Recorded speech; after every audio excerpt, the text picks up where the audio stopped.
নমস্কার বন্ধুরা, আজ বানাবো নিরামিষ পটলের দোরমা। তো প্রথমে পটলের গাগুলিকে হালকা করে ছুলে নেব আর ভেতরের বীজ আর শস্য বের করে একটা পেস্ট বানিয়ে নেব।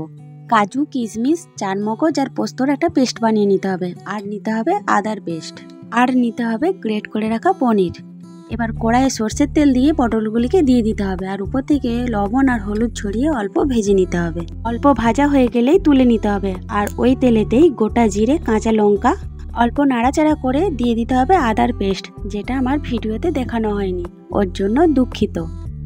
আদার পেস্ট দিয়ে ভালোভাবে নাড়াচাড়া করে নেওয়ার পর দিয়ে দেবো পটলের বীজ আর পটলের শস্যের পেস্ট। ভালোভাবে নাড়াচাড়া করে নেওয়ার পর দিয়ে দেবো হলুদ গুঁড়ো। যখন তেল ছেড়ে উঠবে তারপরে দিয়ে দেবো গ্রেট করে রাখা পনির। একটু নাড়াচাড়া করে নেবো, তারপর দেবো স্বাদ মতো লবণ আর দেবো সামান্য চিনি, আর উপর থেকে ছড়িয়ে দেবো গরম মশলা।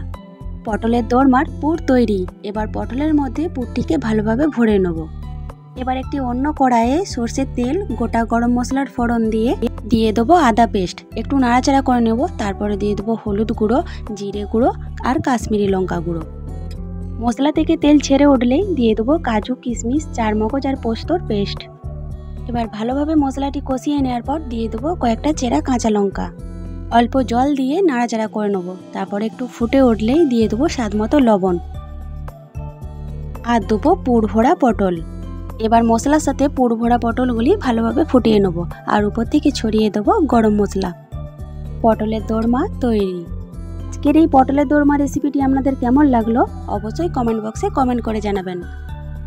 ফেসবুক থেকে দেখলে পেজটি ফলো করে দেবেন আর ইউটিউব থেকে দেখলে অবশ্যই আমার চ্যানেলটি সাবস্ক্রাইব করে দেবেন।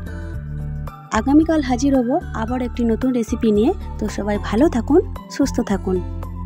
ধন্যবাদ।